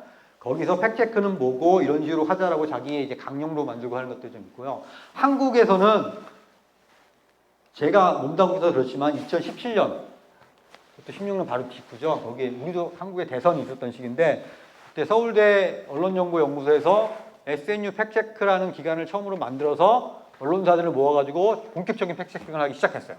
이게 이제 그때가 기점이에요. 그게 되게 중요하고 이 IFCN이 하는 일 중에 하나가 인증 회원사들이 있어요. 뭐냐면 자기들이 보기에 얘는 충분히 팩트체크의 강령에 맞춰가지고 양질의 팩트체크를 만들어내고 있다라고 해서 엄격하게 심사를 해가지고 마크를 붙여줘요. 이게 일종의 여러분 이해하기 쉬운 건 햇선 마크 비슷한 거라고 생각하시면 돼요. 음식에 햇선 마크 붙으면 품질 관리가 된다는 것처럼 물론 햇선 마크 없다고 먹으면 안 되는 건 아니지만 관리가 잘 되는 거라고 인증해두듯이 팩트체크 기관도 이걸 막 건되게 붙여주고 있거든요. 한국에서는 JTBC가 처음으로 2020년에 이 마크를 땄어요. 땄고 2023년 작년에 뉴스톱이라는 혹시 들어보시는 분들 한국의 거의 유일한 팩트체크 전문 언론사예요. 예. SNU 팩트체크는 이제 대학이 운영하는 거지만 이게 전문 언론사인데 이게 두 번째로 땄어요. 근데 좀 안타까움이 있는 게 JTBC는 이거 갱신 신청을 해야 되거든요. 한 번 하고 영원히 가는 게 아니라 몇 년마다 갱신해서 우리 애 계속 잘하고 있으니 또 주세요라고 했는데 신청서를 안 내가지고 탈락이 됐어요. 사실 JTBC도 저희 그 회원사 중에 하나라서 왜 안 냈어요? 했더니 뭐 이러저러 하다가 실수했다고. 근데 사실은 실수는 아니고요. 이따가 얘기했겠지만 JTBC가 가장 선도적으로 팩트체킹 팀을 만들어서 운영하다가 중간에 사장 한 번 바뀌고 나서 팀을 없앴어요. 없애가지고 뭐 팀이 필요하냐 아무나 다 하면 되지 이러다가지고 없애는 와중에 인증 마크를 못 땄고 뉴스톱은 정말 신생 언론사라서 굉장히 열심히 해서 인증까지 맡았는데 최근에 또 안타까운 소식을 하나 들었어요. 먹고 사는 게 너무 힘든 거예요. 우리나라 언론사들이 다 그렇지만 운영이 잘 안 돼서 그 대표님이 혼자서 막 여러 아주 잘하는 대표에 막 텔레비전도 많이 나오거든요. 이게 뛰고 막 하고 뭐 자비 털어놓고 막 이러다가 결국은 힘들어가지고 팔렸어요. 최근에 팔렸는데 산 회사가 팩트체크를 계속하려고 산 게 아니라 이 네이버 제휴라고 해가지고 네이버에 노출되는 언론사거든요. 그 노출되는 거를 하려고 일종의 우회 상장 비슷한 거야. 하고 이거 사가지고 팩트체크를 없앤다고 안타까운 소식을 최근에 해서 안타까움이 좀 있습니다. 한국 얘기 계속 할 텐데 원래 이 용어가 최초로 등장했던 건 2013년에 오마이뉴스라는 인터넷 언론사에서 오마이팩트라는 팩트체크 전문 기사를 쓰기 시작했을 때 지방선거 있던 시절이거든요. 이때가 처음으로 이제 등장을 했는데 훨씬 유명해진 건 여러분 잘 알겠지만 이제 촛불전국에서 JTBC가 팩트체크라는 코너를 하나 만들었어요. 그게 이제 되게 유명해지면서 우리가 이제 팩트체크하는 걸 우리가 알게 된 거고, 아까 2017년에 19대 한국 대선에서 서울대 언론정보연구소가 처음으로 요거를 만들어가지고 한 게 한국에는 거의 원조격이에요. 이게 좀 재미있는 게 언론사들을 저희가 이게 모집을 했어요. 해서 팩트체크 전문 기사를 쓰는데 아까 있던 IFCN의 국제적 규범은 이런 거니까 이런 거에 맞춰가지고 너희들이 컨텐츠를 만들어라. 그럼 우리 사이트에 모아주고 이거를 네이버는 네이버 뉴스홈에다가 사이트를 하나 만들어서 팩트체크 란을 만들어서 올려주는 시스템으로 가자라는 시스템을 만든 거예요. 이런 식으로 만든 거는 세계에서 처음이에요, 한국이. 이 기획서를 제가 처음 썼어요. 그래서 이유가 뭐였냐면 한국은 이렇게 막 언론 지역은 아시겠지만 좌우 불균형이 너무 심해요. 언론사들이 자기 주장들이 되게 강해요. 정파적이거든요, 사실은. 그래서 특정 언론사가 하기 너무 쉽지 않아가지고 좀 좌우 골고루 모으자라는 생각이었거든요. 그래서 모으고 각 언론사에 올리는 건 아무 의미가 없고 서울대학교에 올리는 것도 의미가 없어. 왜? 우리나라 사람들은 대부분 뉴스를 네이버 가서 보거든요. 거기서 노출돼야 되니까. 그래서 이거를 이제 같이 하는 것들을 만들어서 네이버에 제안을 했고 실제로 네이버가 재정 지원을 되면서 이게 이루어졌던 거예요. 이거는 그래서 저희 SNG 팩트체크 사이트 한번 꼭 와서 보세요. 여기 지금 뭐 명실상부 대한민국 최고 수준의 팩트체크 기사들은 거기 다 집배송해서 모아놨다 보시면 될 것 같아요. 지금 한 30개 정도 있는데 뉴스톱 최근에 빠져가지고 뉴스톱 전문 빼고 뭐 여러분이 아는 지상파 KBS, MBC, SBS 다 있고 주요 언론사들 다 있고 하니까 한번 와서 보시면 될 것 같아요. 코로나 때 굉장히 큰 역할을 했는데 사람들이 이제 코로나 관련 믿을 만한 정보들이 없잖아요. 그때 코로나 섹션을 만들었어요. SNG 팩트체크에. 그래서 서울시랑 뭐 보건복지부와 이런 데서 다 링크를 걸어놨어. 코로나 관련 정보는 여기서 확인해라라고 할 정도로 신뢰를 얻었던 게 있었고, 우리나라만의 문제는 아닌 게 전 세계적으로 팩트체크 기관들이 막 급격하게 늘어나가지고 가장 많을 때 2021년에는 한 400개까지 육박한 적이 있어요. 391개까지 된 적이 있었다는 거고, 그 중에 대부분은 여기 국제 팩트체크 연대라고 하는 아까 IFCN 연대에 있어요. IFCN이 얼마나 지명도 높으냐면 노벨 평화상 후보까지 오른 적이 있어요. 2021년인가 그때 올랐는데 사실 수상은 못했는데 노미네이트 된 것만 해도 굉장하고, 수상은 누가 했냐면 여기에 회원사로 참여하고 있는 필리핀 언론사, 개별 언론사가 받았어. 어쨌든 간에 거기 회원사가 받았기 때문에 경사는 경사였는데 그만큼 중요한 거고, 코로나 때 결정적인 역할을 했는데 이렇게 자기 전 세계 사이트를 모아놔서 여기도 인포데믹에 대항하자고 이렇게 만들어놨죠. 코로나 관련 팩트체크 기사를 모은 적이 있어요. 그래서 이게 사이트 재밌었던 게 이런 건데 여기 지금 한국 있잖아요. 대한민국 국기. 예를 들어가지고 10초간 숨을 참을 수 있는지 보고 그거는 코로나에 걸렸는지 안 걸렸는지 아는 방법이야 라는 허위 정보가 막 돌아다니는 적이 있는데 한국은 2020년 2월 달에 이게 처음으로 돌았다는 거고요. 다른 나라들은 그 뒤 일을 줄줄줄줄 해가지고 이렇게 자기들이 팩트체크한 걸 모아놓은 전 세계 코로나 관련 허위 정보는 여기에서 다 확인할 수 있었던 거예요. 사실은 아까 제시카 아로우가 여기 왔다 그랬는데 그게 이 IFCN이 1년에 한 번씩 전 세계 팩트체크를 모아가지고 큰 행사를 벌여요. 서밋을 한 번 하는데 작년에 10주년을 한국에서 했어요. 6월 달에 했고 그거를 SNG 팩트체크 같이 했어요. 그래가지고 이제 그때 아로우도 오고 아까 그 트위터 잘랐다는 사람도 오고 해가지고 해서 행사를 했습니다. 이게 아마 올해도 있고 내년도 있을 테니까 글로벌 팩트라고 여러분 관심 치시면 관련된 기사들이 쭉 나올 거예요. 자, 여기에서 더 알고 싶으면 SNG 팩트체크 사이트 오시면 됩니다. 여기 이제 기자들이 온 것도 있고 블로그도 따로 운영하고 있어서 블로그는 좀 쉽게 카드뉴스나 쇼츠나 이런 것들을 통해 가지고 좀 팩트체크된 주요 정보들 많이 올려놨으니까 한번 와서 보세요. 여기까지 편집점입니다. 네, 고요. 사실은 팩트체크 어떻게 하나를 얘기를 못했는데 그럼 어떻게 하죠? 조용히 하세요. 해도 될까요? 너무 늦게 끝나면 또 빨리 끝내볼게요. 네. 얼마나 걸려요? 10분? 10분? 기나요? 5분? 5분에 끝내주세요. 5분 안으로 해볼게요. 왜냐하면 어떻게 하는지 되게 궁금하지 않아요? 기자들이 하는 건데 처음에는 뭘 팩트체크할 건지 골라야 되잖아요. 여기에 거의 다예요. 그래서 근데 이게 너무 힘들어요, 사실은. 일반 기자들은 하루에 기사 몇 개씩 쓰지만 팩트체커는 일주일에 한 개 쓰기도 힘들어, 사실은. 이렇게 될 거예요. 왜 힘든지 얘기해 줄게요.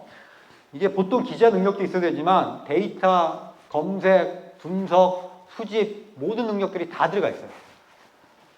5가지 정도로 시작되는데 먼저 어떤 거를 팩트체크할 대상을 고르는데 이게 되게 중요한 게 사실인지 아닌지 확인할 수 있는 것만 골라야 되는 거예요.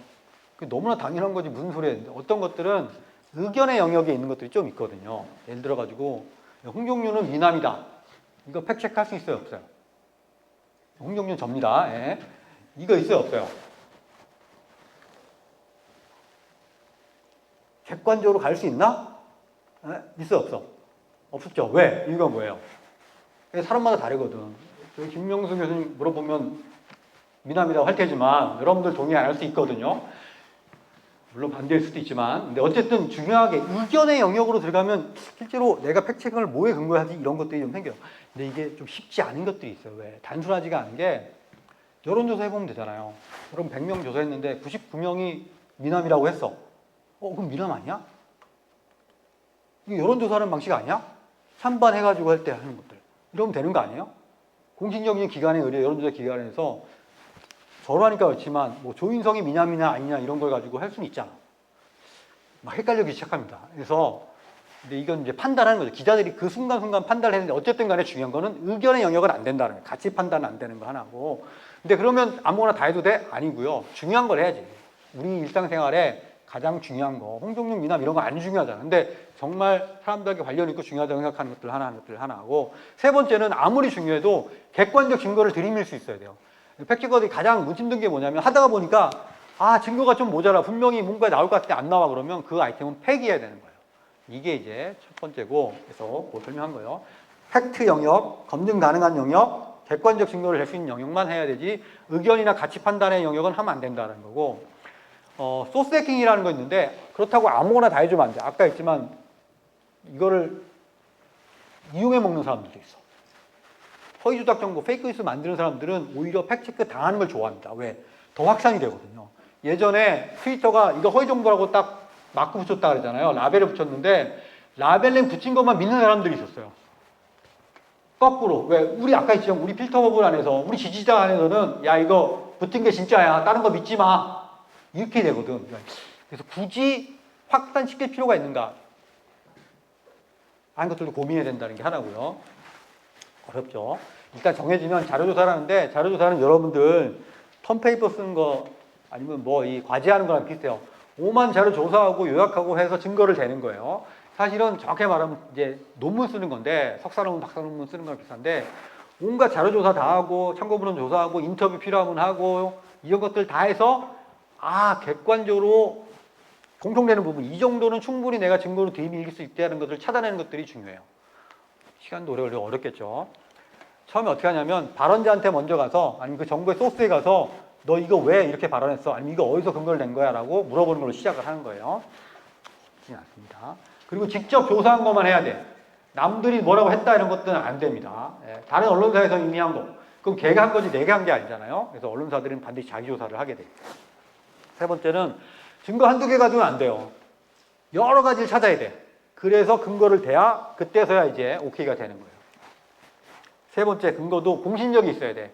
어느 사이트에 이게 있던데 이거 안 되고 그게 공신력 있는 사이트냐를 확인해야 되죠. 그래서 대부분 공식적인 통계, 공식적인 어떤 법원 판결 이런 것들을 주로 많이 내려고 합니다. 시간이 되면 이 정보 검색을 하려고 했는데 5분 더 써야 될 것 같아요. 죄송합니다, 여러분. 길어서 빨리 끝내고 싶은 얼굴들도 있는데 여러분 잘 아시는 구글 검색에 가서 이미지 검색 해보신 분. 이미지 검색하는 방법 아시죠? 보통 파일을 올리거나 아니면 오른쪽 마우스 하는 것들을 반드시 쓰고 이게 되게 가장 팩트체크와 관련해서 일반인들에게 먼저 하는 교육 중에 하나예요. 그래서 그 중에 이제 고급 스킬들이 있어요. 여러분 고급 검색 반드시 눌러서 이거 좀 활용을 좀 많이 하세요. 이러면 막 되게 좁힐 수 있거든요. 시간상 이건 생략을 한데 트위터도 마찬가지인데 그냥 단순 검색 말고 고급 검색도 있으니까 꼭 여러분 수준에서는 알 수 있을 거라고 좀 보여지고 주요 공공 데이터는 이런 사이트들이 있어요. 국가에 관련된 것도 여러 가지 사이트가 있습니다. 제가 나중에 김명수 교수님한테 전달해 드릴 테니까 이거 참고하시면 될 것 같아요. 역 이미지 검색 아까 예를 들어 보면 뭐 이런 건데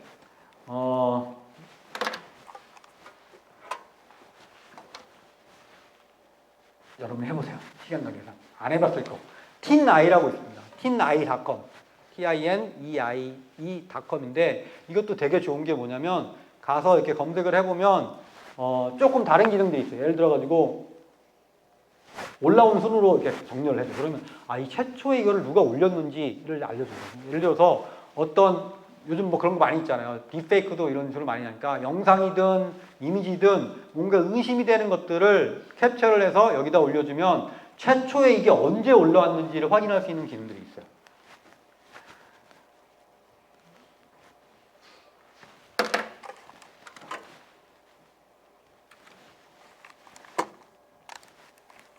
보는 게 더 중요할 것 같아요. 이건 한번 보여드리고 갈게요. 사실은 가지고 왔는데요.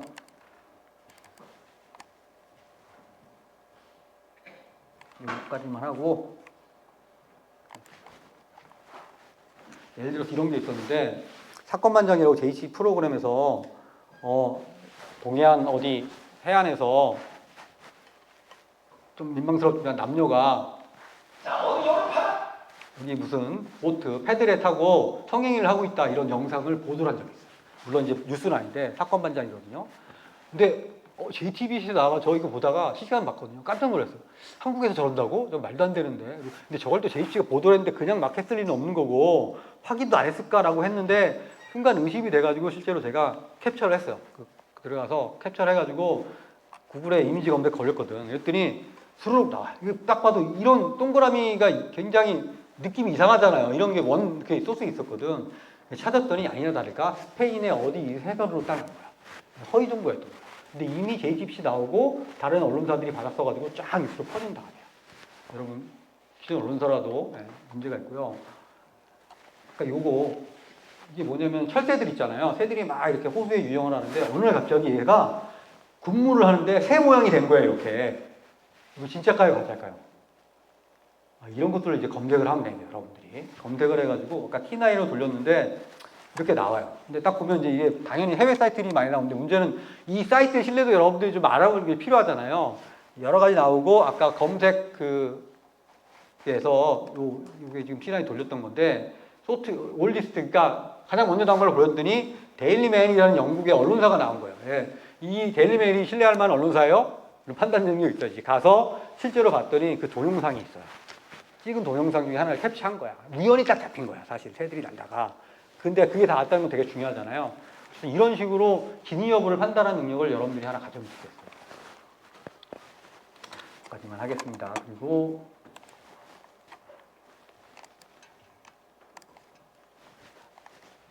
그래서 판정을 하면 되는데 기사 쓰는데 어떻게 다르냐면 이 팩트체크 기자는 내가 어떤 과정을 통해서 이걸 했는지 증거를 하나씩 다 제시를 합니다. 그래서 취재 과정을 쫙 볼 수가 있어요.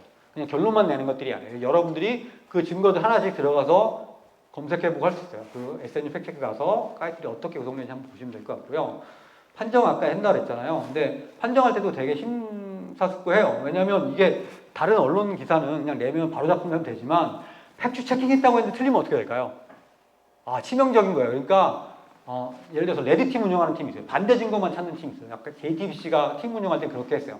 야, 너는 이게 상반되는 증거만 찾아봐. 그래서 찾아서 찾다가 못 찾으면 내보내는 거예요. 이런 것들이 있고 폴리티팩은 이거에 기사와에 전혀 관련되지 않은 제3자 붙여가지고 3명이서 토론하고 투표하고 해가지고 2명 이상이 내보내자 해야 내보내요. 근데 만약에 의심적다 그러면 어떻게 돼요? 날리는 거예요. 뭐 한 달이 됐든 석 달이 됐든 다 날려보내는 거예요. 다섯 번째도 되게 중요한데 내가 하는 생각이랑 다르다 해가지고 반대 증거를 막 독자들이 막 대요. 팩트체커니까. 근데 그런 것 일일이 다 대응을 해줘야 돼요. 왜? 혹시 내가 놓쳤을 증거도 있을 수 있잖아요. 대응하고 이야기해주고 하는 것들이 일반적입니다. 독자적이랑 계속적으로 커뮤니케이션을 하고 있어요. 되게 어렵죠. 틀린 거 바로 잡은 적 있을까요? 당연히 있습니다. 수정을 해도 문자, 예를 들어 오탈자를 수정해도 나 이거 언제 이런 이유로 수정했다고 다 밝혀줘요. 그러니까 독자들한테 이 과정을 다 밝히는 것들이 팩트체킹이에요. 힘들겠죠? 너무 힘들겠죠? 기자들. 한번 어떻게 하는지는 그 사이트에서 한 번 더 보시고요. 거기에 저희가 굉장히 우수한 팩트체크에는 상도 주기도 해요. 그래서 우수상 이런 것들을 보면 이게 왜 뛰어났는지 한번 보실 수 있을 것 같아요. 마지막인데요. 진짜 마지막입니다. 팩트체크가 현대 저널리즘에 굉장히 중요한 경향이 하나고 두 번째는 탐사 저널리즘이에요. 심층적인 걸 원해요. 독자들이. 세 번째는 데이터 저널리즘이에요. 분석도 잘해야 돼. 이런 것들이 현대 저널리즘의 특징이고 그렇지만 아까 독자들이랑 소통하는 것도 되게 중요해요. 이런 것들이 트렌드 중에 하나다. 그래서 여러분들이 요즘 저널즘에서 핫한 트렌드가 뭐예요? 그러면 이 정도를 얘기하면 여러분들은 저널즘 전문가가 됐다고 볼 수 있어요. 저희 사이트 한번 많이 와보시고 관련된 책도 한번 찾아보세요. 여기까지 하겠습니다. 고생하셨습니다. 그 시간이 없어요. 거의 다 됐는데 혹시 또 모시기가 여러분들 좀 이수업에서는 쉽지가 않으니까 이건 꼭좀 여쭤봤으면 좋겠다는 한 말씀 있으면 시간을 드릴게요. 한두 명 정도 할 수 있을 것 같은데 지금 우리 지난번에 중간고사 대체 레포트에서 냈는데 아마 많이 도움이 될 것 같았는데 그걸 가지고 잘 작성해 보시면 되는데 너무 아까운 시간이잖아요. 누구 친구는 없어요? 그러니까 다른 때에 비해서 열심히 들은 건 맞는 거예요. 학생들 열심히. 고맙습니다. 네. 후반부에 이 팩트체크 관련해서 구체적으로 하려고 하는 여러 가지 소스 관련된 얘기에 집중도가 갑자기 신선해지는데 다음번에 한번 불러주시면 그것도 할게요. 네. 돈이 없어요. 네. 돈 안 받고 할게요. 네. 기회가 되면 또 볼 수 있으면 좋을 것 같습니다. 뭐 특별히 없는 것 같은데 우리 그 오늘 하신 내용과 관련해서 PPT 이런 그 자료를 제공해 주신다고 하셨으니까 우리가 받을 수 있으면 받아서 그 교사학교 시스템에 올려놓을 테니까 그걸 잘 참고하시도록 하시고요. 오늘 한 내용 열심히 학생들 메모하던데 그거 다음번에 잘 갖고 와서 A4로 뭐 노트 찍고 이러지 말고 A4로 잘 정리를 해 갖고 와서 그거를 저한테 제출을 하세요. 그걸 가지고 우리 같이 토론을 하고 제출하면 될 것 같아요. 그러면 오늘 그 멀리서 오셔가지고 저희가 해주신 해주는 것은